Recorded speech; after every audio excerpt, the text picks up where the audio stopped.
What's up and good morning, guys? Welcome back to another video. As you could probably tell from the bags under my eyes, we have been very busy and up late getting all of the final Black Friday orders all boxed up, getting ready for the Cyber Monday orders from yesterday to roll on in. It's been crazy hectic. Products are flying off our shelves, and I just wanted to make sure any of you guys that are looking to get a Christmas gift from Workford or looking to buy something for yourself before the end of the year, I highly suggest you head over to workfordapparel.com right now and place your order before we are sold out of everything, because I want to make sure everybody gets what they want. So today's kind of a D-Day that I set in my own head, a finalized decision that I have to make, and some of you guys are probably going to be on board with this decision. Some of you guys are not, clearly, from some of the comments I've seen, but it's something that I have to make, and I have to really buckle down, and I think today is going to be the day that makes sense. Now, I know I tend to talk a lot of crap about California, and mind you, it's all well warranted, but I have to say the weather here is just absolutely amazing. It cannot be beat. I mean, it's almost December. It's about 75 degrees today. It's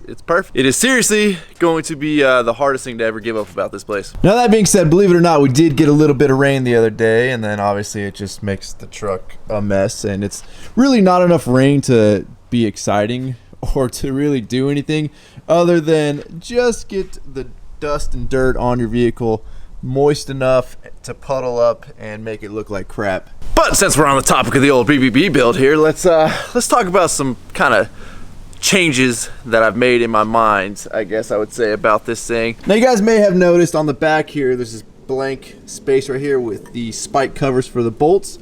And if we go around to the front of the truck, you will see that that is where the tow hooks actually go. And the reason there's no tow hooks on the back is because, well, plainly, we didn't see them in a box when we sent all the stuff out to get powder coated.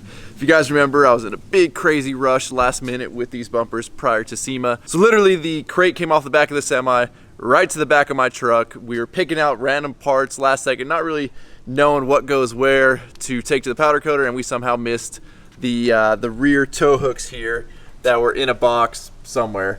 So that being said, I need to go pick those up from Preston's because those have to be taken to the powder coater.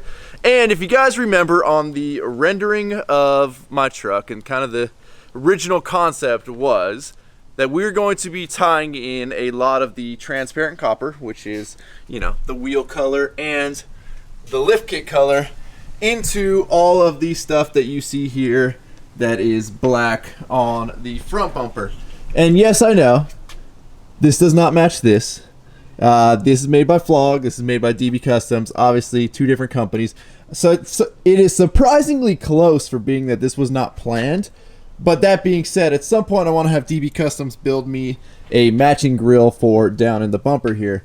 But anyways, all of the stuff that you see black in the bumper was supposed to be transparent copper. And obviously the reason we went black is because we were coming so close to the SEMA deadline, and my powder coater was so backed up that normally does my transparent copper, and I've learned over this whole SEMA build, if you've got a real specialty color, you only have one person do it. That way it's consistent every time. So I took it to a new powder coater and decided I didn't want to risk the transparent copper not coming out in time because we didn't have enough time to redo it if it didn't. So I decided to go all black on every piece of the bumper. And I know I've been seeing a lot of comments with you guys saying, hey buddy, you're back from SEMA, it's time, pull all that stuff off, strip it, and re-powder coat it with the transparent copper. Well, I hate to break your guys' heart, but now that I've seen it, now mind you, we never rendered it up with black, so I never even got to see what it would look like with black, but now that I see it, I can't help to say, but I think I just love the way that all that powder coat looks in black, and I would hate to change it. I don't want to change it, and I'm pretty sure we're going to end up leaving everything in the bumper black. And the reason being, when you have a build like this and you have a really standout color like I do, the reason I didn't do the 4-link bars down below here and a lot of the other stuff is because you got to be sparing with it, or you have to use it sparingly. And if you start to put too much of it and carry it into a bunch of different spots on the truck, it's going to look way too much and way too gaudy. There's a reason there's no transparent copper in the taillights. There's a reason there's no transparent copper in the headlights. I didn't want to bring too much transparent copper up too high on the vehicle. And I think that if we did it in the bumpers, it's going to be too much. The reason the whole grill's not done in transparent copper and we only did just this tiny little accent is that it is just enough to look classy, to tie it together, but not go overboard. And I mean, correct me if I'm wrong, guys, but the front end on this truck just really makes the whole truck build. And it's the white and the black just coming together with just that little bit of transparent down there, just a tiny bit of transparent up there. So I think I'm gonna make it official right here on video. It's all staying black. Now that being said, that means we need to head on over to Preston's right now, pick up the other hooks, possibly leave the old BBB build there because obviously we still gotta get the lift pump put on. I love when that Ultimate Air Ride just kind of kicks in on its own. If they've got enough time to knock the BBB build out in the next couple days, with just a little bit of things that need to get done to really make it performance-wise, everything's on par and where it needs to be, then we will leave the truck. And I kind of do actually miss the old 7.3. It's been about, shoot, over a week since we've had it, so we could definitely swap these things out, and I don't think I'd be too butthurt. And the reason we need the BBB build back this week is we've got a big event we're taking it to this weekend, and it all has to do with Christmas and military families. I don't want to give you guys too many details yet. We'll kind of kick into that when that actually happens. But I'm absolutely not going to drop the truck off if I can't guarantee that I'm going to have it for that event, because we will not let the troops down. We have to show up and show our support. But all that will come later. Let's hop in the old BBB build here and head to Preston's. And I know I used to say that like every day. It's been a while since we've said that. Alrighty, well, we are back at our old stomping grounds. Looks like today is Gray Ford Day. Got a couple different generations here. I mean, you guys can just see the amount that Ford stepped up the looks of the truck from that model year to the current one. These current ones do look badass. I mean, as you guys know, I'm a big GM guy, but that being said, Ford does make a beautiful truck, and for the longest time, they've definitely put a lot into the design of their vehicles. It's got a ATF Motorsports lift. Don't know that I've ever heard of that. Running dual king shocks up front. Clearly, you can see this truck actually gets used. It's dirty. I don't know what's going on right there with that shock, but running some 40, 15.5 on 20s. So that's what 20s look like on a 40. And I know a lot of you old school guys like the smaller rims on the bigger tire. So there's a 20 versus my 22. And you know, it's funny to me, being that Ford is kind of on the like upper echelon of tech when it comes to the newer trucks that are out there, but they're still offering the old school. I mean, that was like, my parents' minivan had that back in the early 90s. Now that being said, I definitely see the convenience of it, but you think by now Ford would have some like much cooler, more advanced way of having the keyless entry like that. And it looks like the old 7.3 is still here in all of her glory. What up, buddy? Oh man, now I know I might disappoint you by only bringing in the newer GM, not this beautiful Oldsmobile that you were working on. What about the 99 Buick? Dude, this is just like styling, buddy. Yeah. I don't want that. You keep that. Nice. Thank you, buddy. Spare parts. Throw these boogers in the old 7.3 there. Well, they're assuring me they got time to get the lift pump, the DSP5 switch, and all that put on this week and the next day or so. So, joys of being a YouTuber. Gotta switch all your camera battery chargers and stuff in between vehicles, because you do not want to forget this and be screwed and have to come back before you can make another video. And I must say, I know I've said it in the past, but this whole daily vlogging thing, I have such a huge respect for the bigger YouTubers. I know a lot of people think they're just some young kids that are running around and they're making a ton of money, posting videos every day, but let me tell you, to be able to come up with a catchy concept every single day, it is impressive. So hats off to the younger kids that are pulling that off and making a ton of money. Congratulations to you guys. You guys, you know, you found your niche.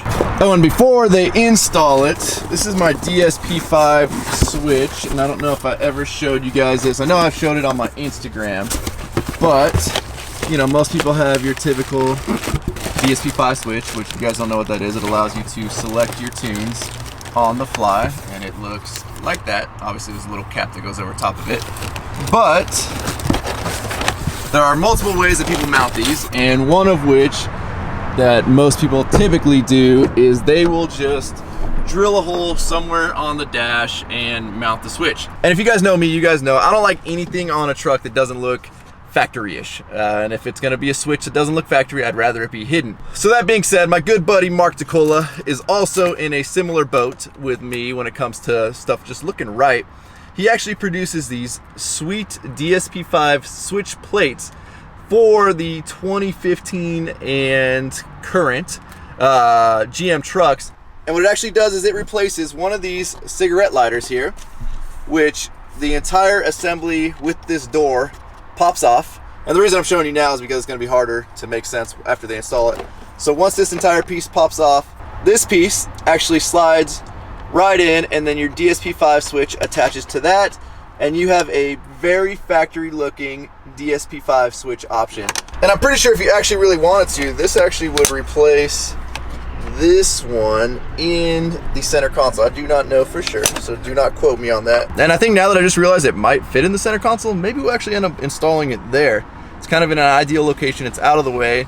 The reason being is on my last truck, now I didn't have the DSP-5 option, I didn't have the Easy Link, so there was no way to tune on the fly. You had to actually hook up the tuner to the truck, download each select tune you wanted to the truck. That being said, I never wanted to change the tune. I set it on the street tune, I was perfectly happy with it, never had any issue to where I was like, oh man, I'd love to try another tune. I just left it on that the entire time. So this one being that I'm probably gonna end up leaving it on one tune the entire time, maybe we actually will stash it in here and keep this looking even more factory up here on the front. All right, guys, well, this thing is out of our possession again, and we are back to the old 7.3 life here, which I do enjoy because number one, it really makes you appreciate the finer things in life. But there's just something nice about these old trucks, man, and unfortunately, I wish this one sounded like the one that was in the video yesterday, but I don't know, guys. I think I need to sell this truck, buy a four-wheel drive one, and then it just opens up so many more opportunities. And I know I keep saying it, but I have a real hard time letting things go. And this truck has been really good to me. I love it, but I think now might just be the time to sell it. And I know for a fact today my buddy that owns Swift Powder Coating is not there today, so we're not gonna take the 2 tow hooks in. We'll have to do that at some point this week when he gets back. So with that, guys, we're gonna wrap up this video. I really do appreciate every single one of you guys that check out all my videos, that leave the comments, send me emails, send me direct messages. You guys are absolutely awesome for providing me with this platform to make videos for you guys. And that being said, I would be really honored if you guys have not already, if you would click the subscribe button and subscribe to my channel. That way you do not miss out on any future content. I would also really appreciate it if you guys would give this video a like, aka a thumbs up. Don't forget to check out workforapparel.com. Like I said earlier in the video, hopefully whatever you guys want in time for the holidays is still in stock because we are selling out really fast. You guys are the best. I'm out. Damn.